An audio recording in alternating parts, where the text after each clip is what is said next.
Hello and good morning. Let's take a look here. What we're talking about is the braking formula. Well, that formula is s squared divided by 20. The actual stopping formula is the speed of the car plus speed squared divided by 20. That is the actual stopping distance. Make sure you know that. We're moving on. Let's go to 4.9. Copy down everything you see right here and open your book, reach under your desk, and go to page 275. And by the way, the bell work is on the back side here. This is 11.3 and this is week 3-2, just so you know. Okay, so let's talk about this.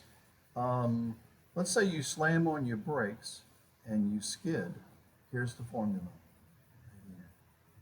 So the speed of the car is equal to the square root of 30, and 30 is just a constant. D represents the actual skid distance in the road. You have a skid factor. In the book, there's a chart for different surfaces like concrete or cement and asphalt, etc.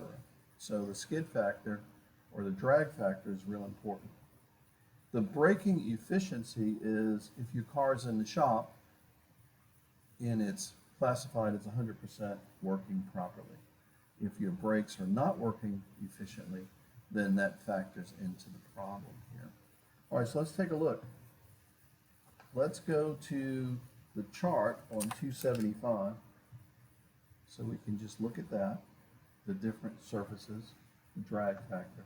And then let's go on to this problem right here. Okay. So this one is asphalt, okay, because they told us that, example 1. We have a speed limit on the road of 35 miles per hour. The skid mark that's left in the street is 80 feet long. Find the speed when the car entered the skid. And by the way, this car was in the shop and the efficiency is rated at 100%. So the brakes were working properly. And that's real important. Okay, so let's write down the formula. So make this a little smaller. Okay, so here we go. So put the formula. Speed of the car is equal to the square root of 30, which is a constant, times the skid distance, which is 80, times the drag factor, which they told us is 0.78, asphalt, and N is the efficiency, it's 100%, which is 1. 100% as a decimal, you got to move it over, is 1. And there it is, and that's what you do to work this problem. So let's work it. Clear your calculator. Take 30 times 80 times 0.78 and then times 1, which isn't going to matter. Okay, and then hit the square root button. So the speed of this car, according to this formula, so the speed of the car is 43.2 miles per hour. And the speed limit was 35. So this person would actually be judged to have been speeding. Okay? Let's go to example 2.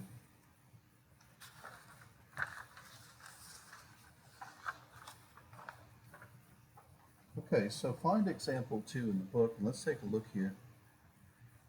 So this one, the speed of the car is 50 miles per hour. So let's write down the formula. Put speed of the car equals the square root, I think it was 30 dfn. Okay? All right, so let's just go back over these terms here. So D is the skid distance, F is the drag factor, and N is efficiency. Write that down, and this is the speed of the car.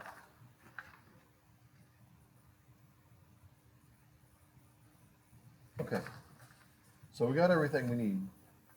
So let's take a look. All right, so the speed of the car is 50 miles per hour. 30 is a constant.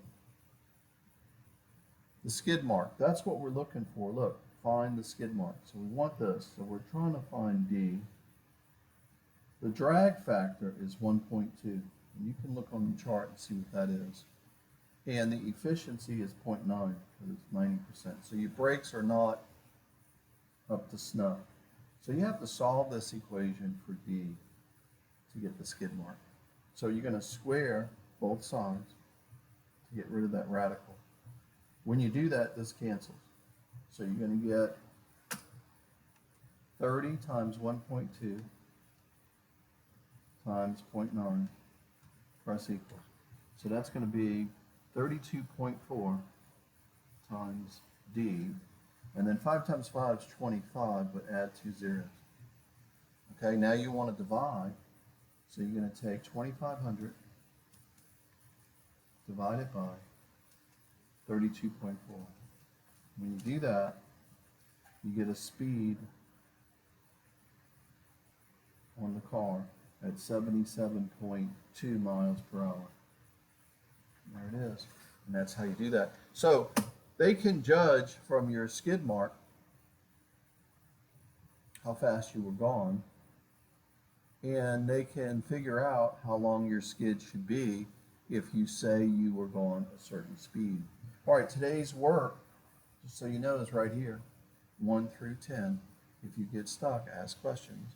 Remember, copy the problem, show work, and then check answers. Always. All right, let's turn our attention now to my last class, which is college algebra, okay? So if you're not in college algebra and you want to learn it, fine, leave it on, that's cool. Let's take a look here, guys. This one right here is a compound inequality. We have 3 parts. So we're going to add 7 to all 3 parts and then divide by a negative. Now when you divide by a negative, you're going to reverse these signs. So let's first add 7 to all 3 parts. When you do that, you get a negative 2. Okay, and once you do that, you're going to divide by negative 2. As soon as you divide by a negative number, change these signs. So this sign is going to change. I want to see that, okay? And change this one. Okay, so this cancels. So x is now less than a positive 1, but it's greater than a negative 6. So how would that look if you had to graph it? And we have, this one is x is less than or equal to. All right, so here we go. Here's 0. Here's 1. It's less than or equal to, so we want to put a bracket here.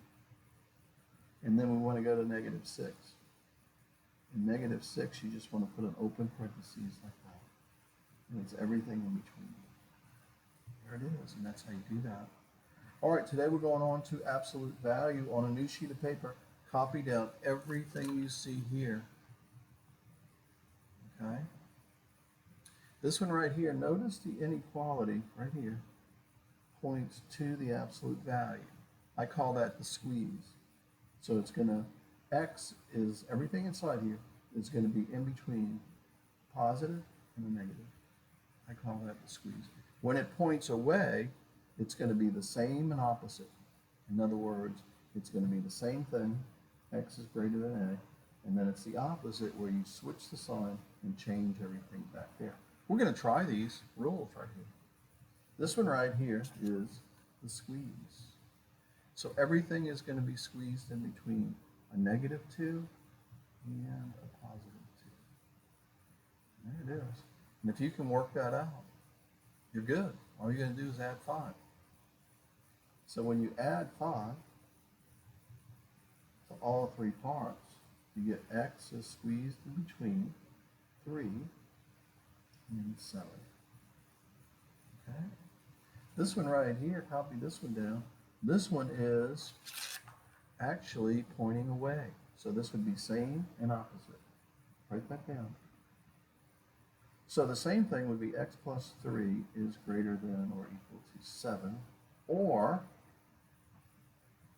x plus 3 is less than or equal to a negative 7. So you have to switch it and opposite. Okay, and that's what I did. And then you got to work these two out and you got your answers. Today's work is right here. If you get stuck, ask, and we'll look at the solutions. There we go.